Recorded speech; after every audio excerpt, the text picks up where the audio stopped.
اور شیطان اپنے دوستوں کے ساتھ جو وار ہم پہ کیا، ہم دنیا کے تو رہ گئے، آخرت کے راستے میں الجھ گئے، چور ہو گئے ہم۔ اللہ کا وعدہ ہے تم توکل مجھ پر کرو، میں تمہیں دنیا میں بھی بادشاہیت دوں گا، آخرت میں بھی بادشاہیت دوں گا۔ اور اللہ تعالیٰ کا لاکھ لاکھ احسان کہ ہمیں بادشاہیت ملی تھی۔ ہمارے مغل ناسمجھ کی وجہ سے بادشاہیت بھی گئی، انگریزوں کے غلام بھی ہوئے۔ انگریزوں نے فتنہ جو پھیلایا خرید کر علماء کرام کو، آج ہم اسی پر نعرے بازیوں کے ساتھ ڈٹے ہوئے ہیں کہ ہم سے اچھا دین کسی کا نہیں، ہم سے اچھا مسلمان کوئی نہیں، اور نظر اٹھا کے دیکھی جائے تو ہم مسلمان ہیں یا نہیں۔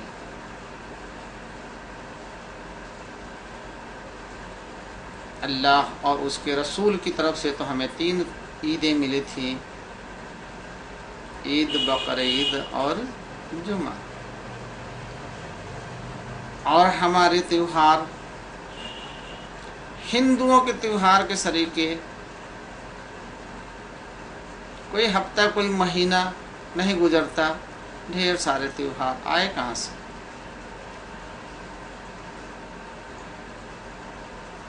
اسلام تو آیا تھا عرب سے، محمد بن قاسم لے کے نکلے تھے قرآن اور حدیث۔ یہ اماموں کو کون لے کے آیا؟ یہ شیعہ سنی کون لے کے آیا؟ یہ دیوبند بریلوی کون لے کے آیا؟ اسلام کی چوتھی کڑی ہے۔ یہ قرآن کی کس آیت سے ثابت ہے؟ یہ حدیث صحیح کا کون سا جز ہے؟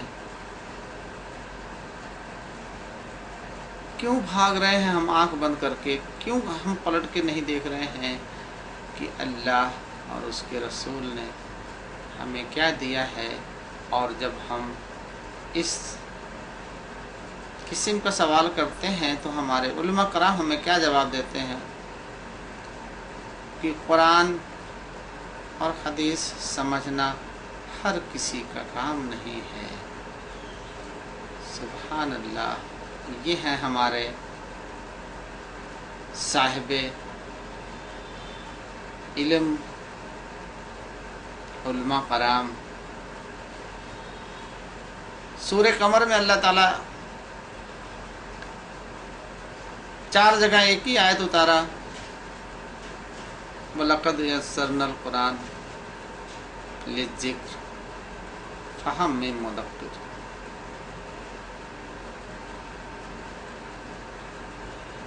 اس قرآن کو میں نے بہت ہی آسان کر کے اتارا ہے، کوئی ہے نصیحت لینے والا؟ سورہ قمر آیت نمبر 17، آیت نمبر 22، آیت نمبر 32، آیت نمبر 40۔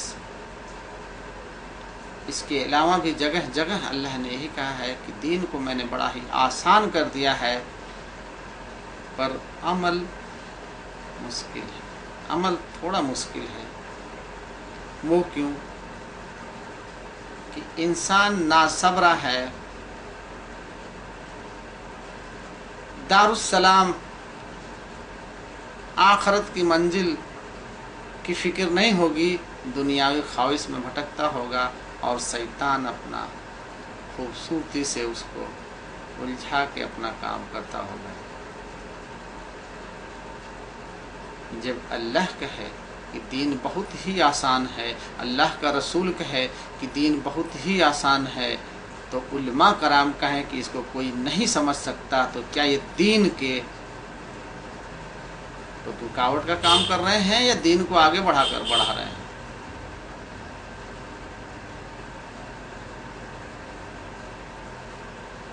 جی، میں نے خود اپنی جامع مسجد میں امام صاحب سے کہا کہ یہ جو کتابیں پڑھی جا رہی ہیں یہ کتابیں غلط بھی ہو سکتی ہیں، کسی کی جعل سازی بھی ہو سکتی ہے اور کسی کی بدمعاشی بھی ہو سکتی ہے، ان کتابوں کو رکھ دے طاق پر اور طاق پر سے اٹھائیں لا ریب کتاب اللہ اور لا ریب سنت اٹھائیں رسول اللہ، بخاری اور مسلم، باقی 6 حدیثیں، ایک ٹائم قرآن کا درس ہوئے، دوسرے ٹائم بخاری کا درس۔ ہمارے معاملات سگڑ جائیں گے، ہمارے اختلاف مٹ جائیں گے۔ ہم ٹوٹ کر چور چور ہو چکے ہیں اور ایک ہی راستہ ہے جو سب کو ایک پلیٹ فارم پہ لے آنے والا ہے، قرآن اور صحیح حدیث۔ اللہ نے آیت کریمہ میں یہی تو فرمایا سورہ بقرہ، تم دین کے ٹکڑے ٹکڑے نہ کرو،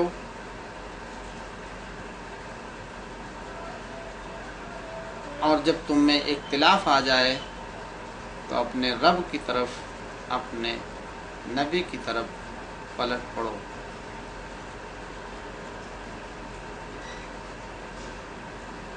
کتنا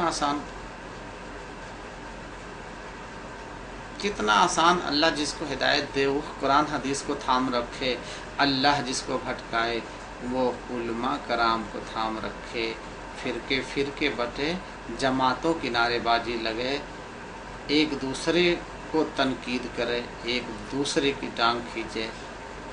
اللہ نے تو ہمیں وہی کام دیا ہے جو پچھلی امتوں کو دیتے آئے۔ نبوت ختم ہو گئی، اب اس دین کو ہمیں ہی آگے بڑھانا ہے۔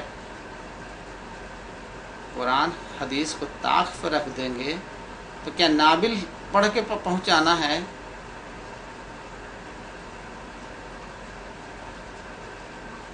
وہ کون سی کتاب ہے جو قیامت کے لیے اللہ تعالیٰ نے حفاظت لیا ہے؟ وہ اللہ کا کلام ہے، رسول اللہ صلی اللہ علیہ وسلم کی سنت ہے۔ سنت ہے کیا؟ حدیث ہے کیا؟ قرآن کی تفسیر ہی تو ہے۔ اور اللہ کے پیارے رسول محمد رسول اللہ صلی اللہ علیہ وسلم سے بہتر کوئی تفسیر نکالنے والا نہ تو آیا نہ تو آئے گا۔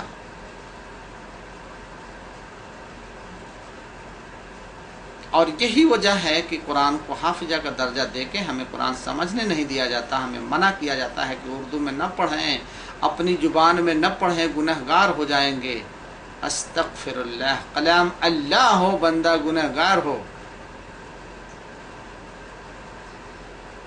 سنت کو ہر کوئی نہیں سمجھ سکتا، فقہ ہی سمجھ سکتا ہے، مفتی ہی سمجھ سکتا ہے۔ پورا کا پورا قرآن چھوٹا بچہ حفظ کر لے جاتا ہے۔ کہاں رکنا ہے؟ کہاں کتنی مد ہے؟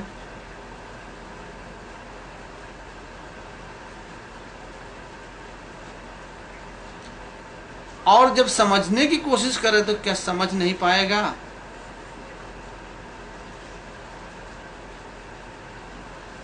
سمجھنا آسان ہے،